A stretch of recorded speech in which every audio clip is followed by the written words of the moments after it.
Ouais, bonjour Jean-François. Là, je voulais vous faire un petit speech concernant des points de vue.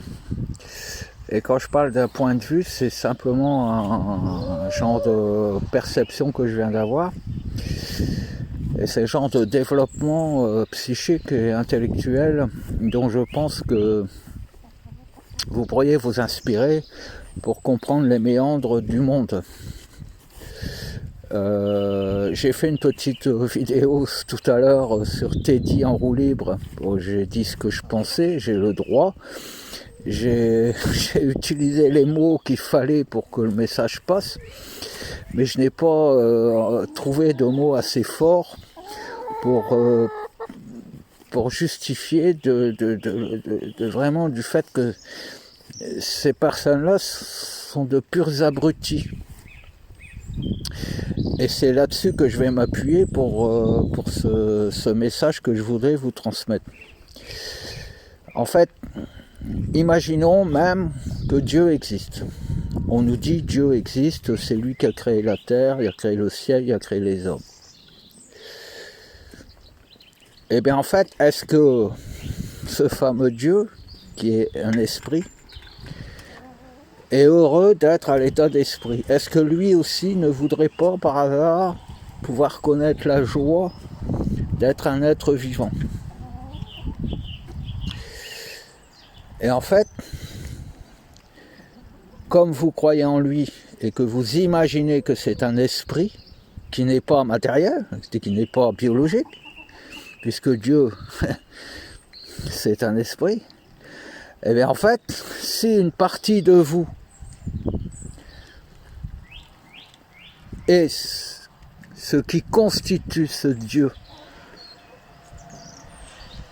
auquel les hommes croient, vient pour vous abonder, pour vous apporter la joie, le bonheur, la santé, mais qu'elle croit que comme vous croyez en Dieu et que vous adorez Dieu, elle sera plus aimée si elle reste à l'état d'être divin. Jamais elle n'osera venir vous proposer d'améliorer votre génétique. Parce que pour le faire, il faudrait qu'elle-même devienne votre corps. Comprenez le raisonnement? Donc ça paraît aberrant.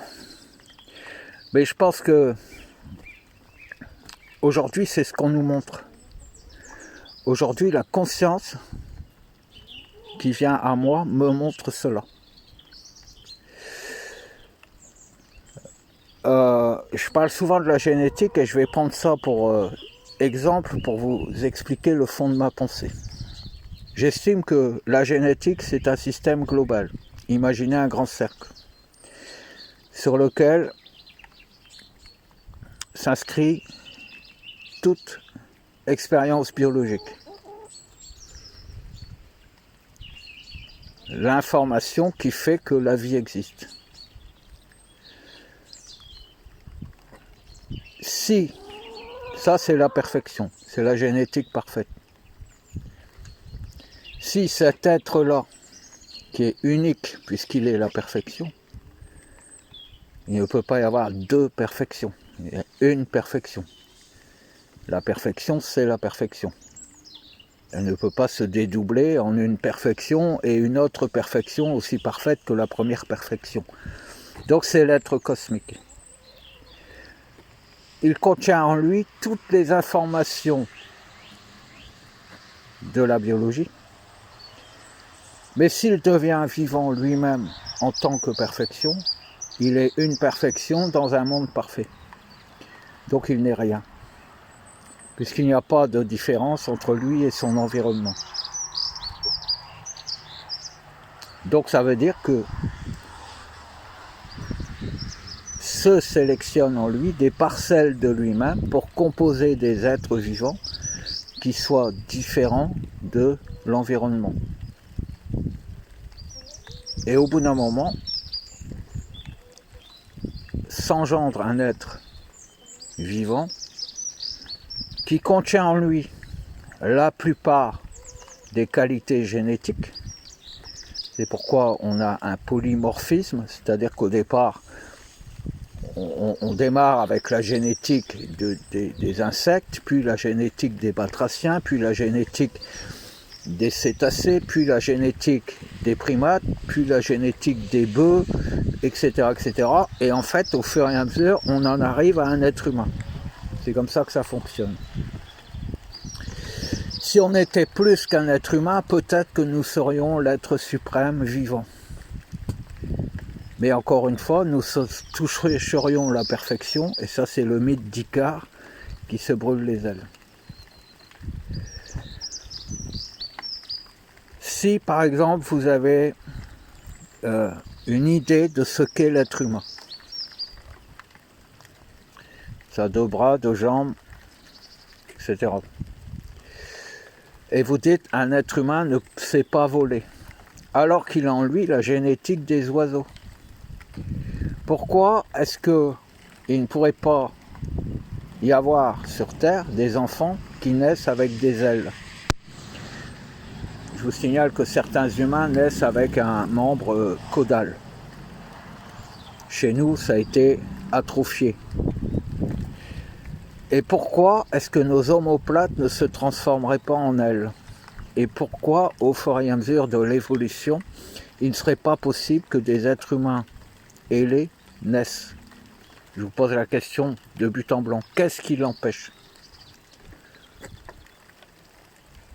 Eh bien, ce qui l'empêche, c'est simplement le fait que vous sachiez qu'un être humain n'a pas d'ailes. Donc si la conscience qui fait en sorte d'activer ou d'inhiber la part de votre ADN qui empêche que vous ayez des ailes, et qu'elle s'autorise à devenir des ailes qui poussent dans votre dos, eh bien vous aurez des ailes.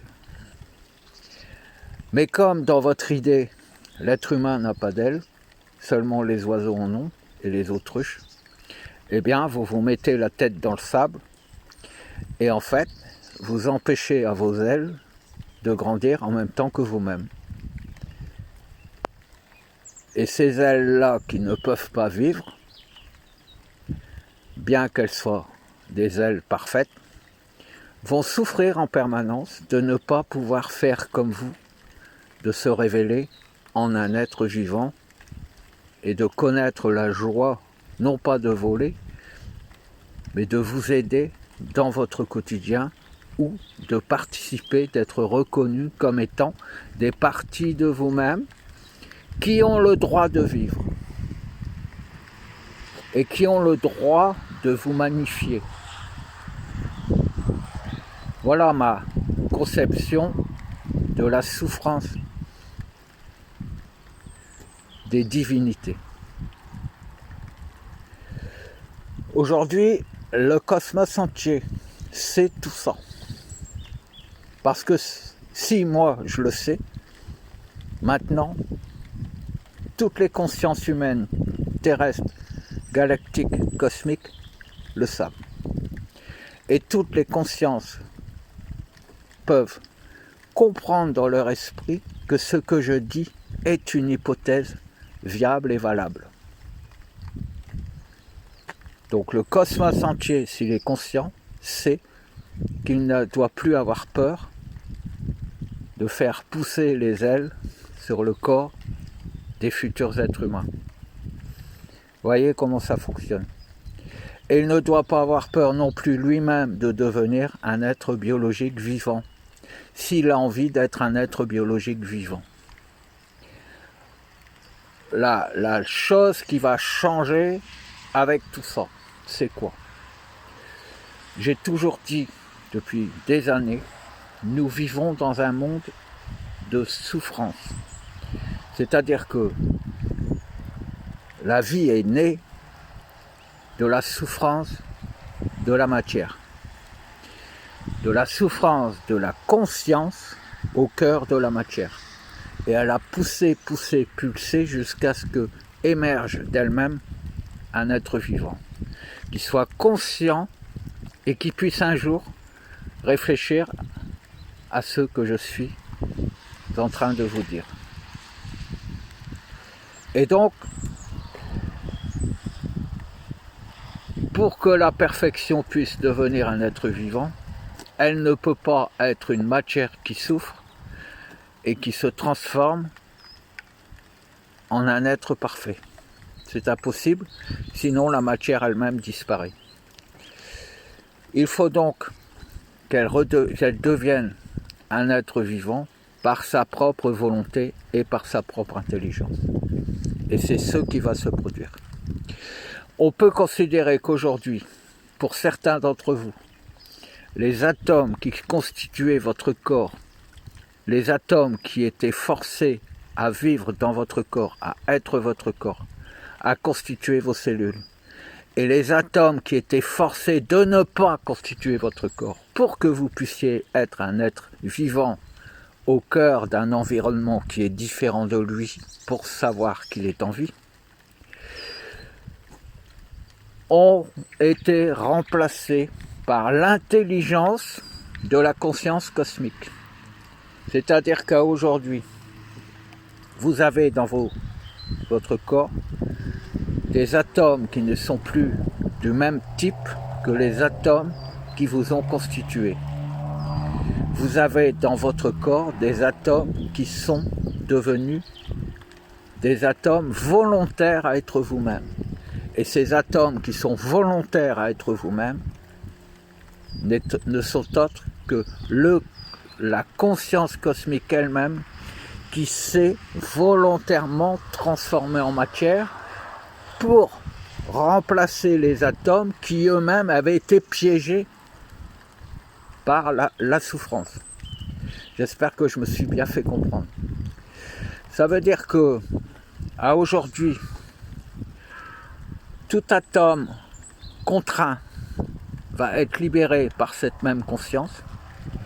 Elle va remplacer tous les atomes par elle-même en volonté, en sachant exactement où elle est.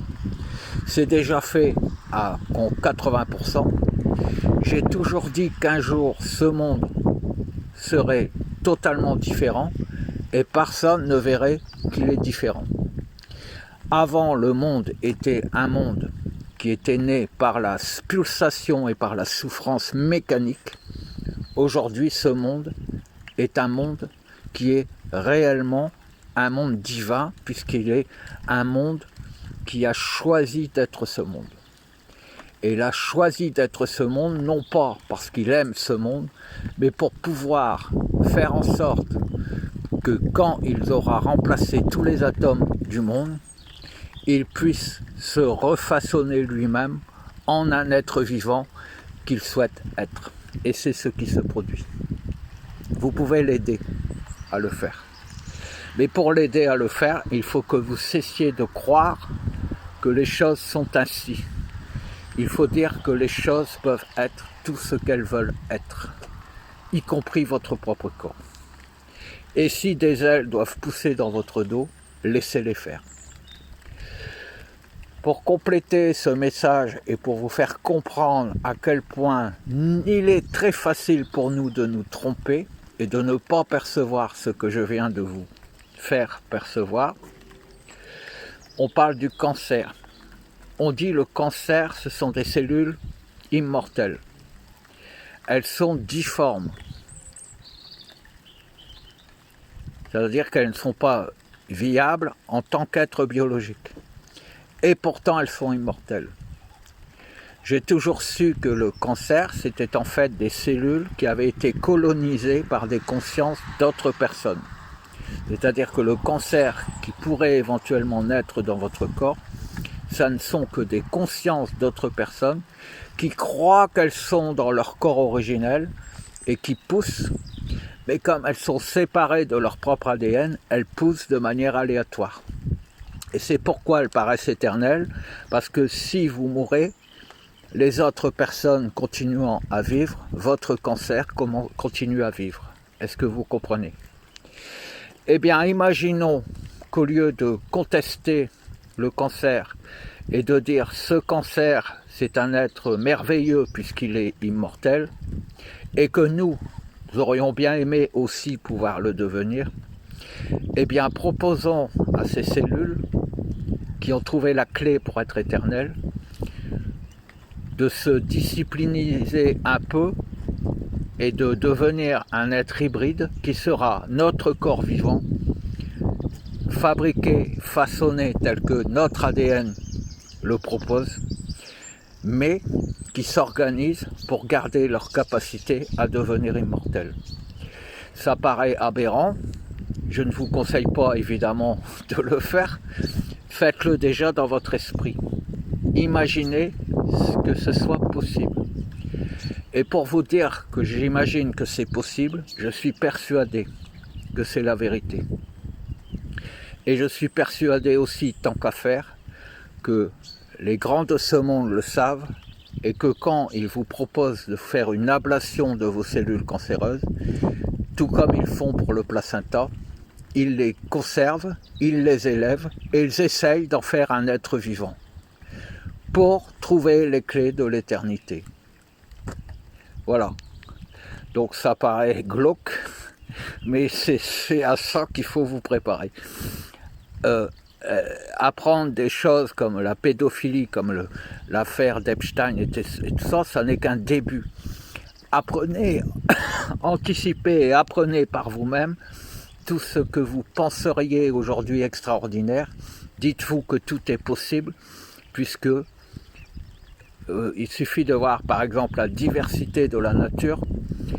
Il suffit de savoir que plus de 200 espèces d'insectes apparaissent chaque jour sur Terre. Elles ne perdurent pas toutes, mais c'est réel. La nature est en permanence en évolution. Pourquoi est-ce que l'homme n'évolue pas depuis tant d'années? Parce qu'il est conscient, et c'est sa conscience qui impose à la conscience cosmique de devenir ce que lui-même pense qu'il est. Cessez de penser que vous êtes ceci ou que vous êtes cela. Aimez le processus qui fait en sorte que vous soyez en vie, ne placez sur lui aucune croyance et dites-lui à quel point vous voulez participer à sa propre évolution. C'est tout ce qu'il y a à faire. Je vous embrasse.